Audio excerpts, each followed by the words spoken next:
Assalamualaikum warahmatullahi wabarakatuh. Nashkurullaha syukran katsira biqiraatil hamdalah ala hidayatihi wa taufiqihi alladhi nahnu na'isu biha wa nusalli wa nusallimu ala Muhammadin ala juhdihi wa bazlihi litablighi syara'illah hidayatan lana.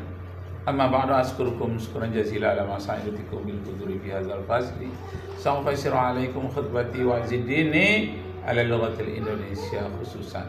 Kama araftum al'an ana abhasu nahwa ubadul arash, tentang sang penyembah arash. Janganlah kita menjadi orang musyrik. Menyembah arash berbahaya. Kalau kita menyembah arash, itu nanti mati kita tidak boleh disolatkan. Kalau mati kita tak boleh dimandikan, bahkan dianggap bercerai dengan istrinya karena langsung menjadi musyrik. Nah, tapi ini bukan kata saya.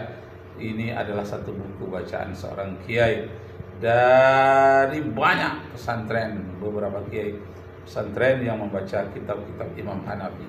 Nah, dia tak percaya lagi Allah sebagai Tuhan. Masya Allah. Kok bisa? Ya tadi, yang namanya Tuhan, yang namanya Tuhan, di antara sifat yang pasti dimiliki oleh Tuhan, itu tidak butuh kepada makhluk. Kalau dia butuh kepada makhluk, berarti Tuhan apa bukan? Ya bukan. Bisa dipahami ya? Bisa dilakukan ya?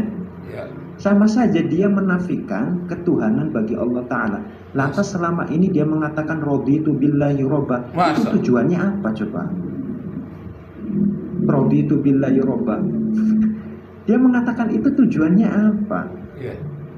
Nah itu, saya coba biar tambah teman-teman yang nyimak roomnya Yai Mahsun, ada judul meyakini Allah bertempat adalah kufur.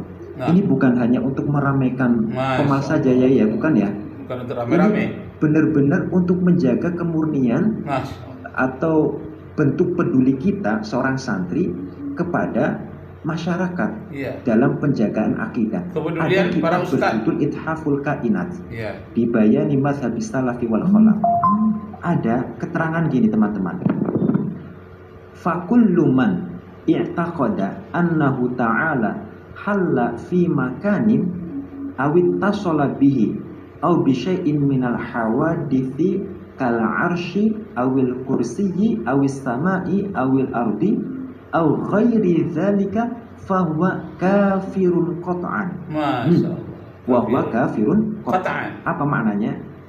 Setiap orang yang meyakini bahwa Allah Ta'ala halla fi makanin, menyatu dengan tempat, awit tasala bihi, atau nempel dengan tempat itu, au bisyai'in minal hawadithi, atau dengan salah satu dari makhluknya, kal arsy, seperti arash, nempel di arash, bersemayam di arash, awil kursiyyi. Ada keyakinan Yahudi itu apa? Katanya Tuhan itu menempati kursi, kakinya ada di kursi. Tubuhnya di arash, kakinya di kursi. Ada yang berkeyakinan demikian. Awis samai. Ini yang selalu menggunakan hadis jariyah, menetapkan Allah Ta'ala ada di langit. Nah, orang yang berkeyakinan Allah ada di langit, awil ardi, atau ada di bumi, au ghairi dzalika, atau di tempat-tempat yang lain, apa hukumnya? Fahuwa kafirun qat'an. Nah, kafirun qat'an. Masya Allah. Bapak Ibu, saudara-saudara sekalian, di dalam Al-Quranul Karim banyak sekali ayat-ayat Al-Quranul Karim mengingatkan kepada kita bahwa Allah Subhanahu wa Ta'ala itu memberikan perumpamaan-perumpamaan tentang kekuasaannya, juga perumpamaan tentang manusia. Itulah yang disebut dengan ayat-ayat majazi, bukan ayat-ayat yang hakiki. Umpamanya di dalam surat Az-Zariyat ayat 47, ayat 48. Was-samaa'a banainaha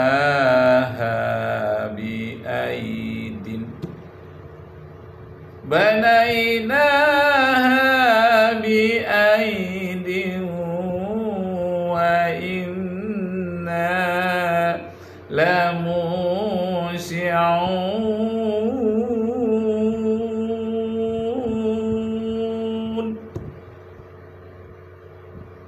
Dan langit itu kami bina, kami bangun dengan tangan-tangan kami. Jamak itu aidihim. Kalau yadani dua tangan, yadun satu tangan. Ini aidihim dengan tangan-tangan kami. Wa inna lamusi'un. Sesungguhnya kamilah yang meluaskannya. Sudah dibangun oleh Allah, diluaskan. Nah, kalau kita belajar sains, diluaskan itu namanya expanding. Ada teori astronomi namanya expanding universe. Universe itu universe alam semesta. Jadi expanding universe, alam semesta ini mekar, semakin berkembang. Dengan apa Allah membangun?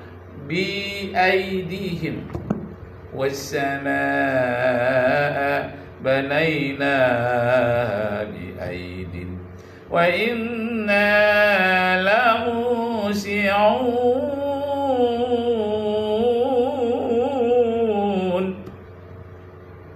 Kami juga yang meluaskannya. Yang penekanan kita dalam ayat ini bi aidin. Dilihat di dalam tafsirnya, bi aidin itu dengan kekuatan kami. Tangan adalah simbol dari kekuatan. Sudah ditangani oleh Presiden Prabowo. Artinya dengan kekuatan timnya, bukan tangannya langsung. Itu sudah biasa sehari-hari. Jangan kita menolak dengan kata-kata yang begitu indah. Tangan itu lambang kekuasaan, sudah ditangani. Hal itu sudah berada dalam tangan KPK. Bukan berarti tangan yang ini, kekuasaannya. Jadi Allah menciptakan alam semesta ini dengan tangannya, maksudnya dengan kekuasaannya. Jangan kita sebut lagi dengan tangan Allah dalam artian tangan, jisim. Itu adalah paham materialisme yang mengatakan everything is matter. Segala sesuatu itu adalah benda, materi. Nothing without matter. Tidak ada sesuatu itu tanpa benda. Itu adalah orang kafir itu yang menyembah materi, serba materi. Kita kan tidak. Nah, karena itu perlulah kita mempelajari ayat Al-Quran dengan sungguh-sungguh. Berbahaya kita itu, menjadi kafir kita kalau mengatakan Allah punya tangan, punya kaki, punya mata. Jadi kafir kita karena syirik kita jadinya. Kenapa? Karena Allah itu bersih dari segala sifat makhluk. Kok kita beri dia sifat seperti sifat makhluk? Ya ada tertulis dalam Al-Quran, ya itu kan majazi. Masya Allah. Qat'an, kekufurannya itu pasti, qat'an, tidak bisa ditawar lagi, qat'an. Jadi yang mengkafirkan itu bukan Kiai Mahsud, bukan Kang Surya, bukan. Tapi yang mengkafirkan itu siapa? Ulama-ulama terdahulu. Bukan hanya kafir, teman-teman. Ada konsekuensi berikutnya apa? Wa yabtulu jami'u amalihi min sholatin wa siyamin wa hajjin wa ghairi dzalika. Dan batallah semua amal kebaikannya, mulai dari sholat, puasa, haji dan amal-amal lainnya. Wa tabayyana minhu zawjuhu, tertalak istrinya. Masya Allah. Nah, istrinya otomatis tertalak. Karena itu dalam bidang akidah ini kita harus berguru, kita baca buku-buku yang benar, lihat bagaimana perjuangan hebatnya dalam membersihkan pikiran Mu'tazilah. Itu seperti yang dilakukan oleh Hasan Al-Asy'ari, Abu Hasan Al-Asy'ari dan Abu Mansur Al-Maturidi. Dialah itu yang berusaha membersihkan supaya umat jangan tersesat. Mereka itulah yang disebut dengan Ahlus Sunnah wal Jamaah. Dia menggunakan sunnah, hadis Nabi, ayat Al-Quran, apalagi kemudian kesepakatan para ulama. Nah, al-ulama warasatul anbiya.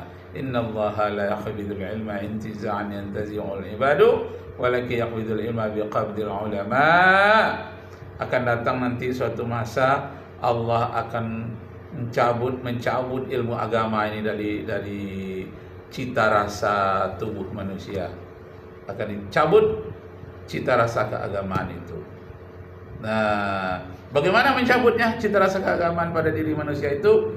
Dengan mematikan, mewafatkan orang-orang alim ulama. Apabila orang alim sudah tidak ada lagi,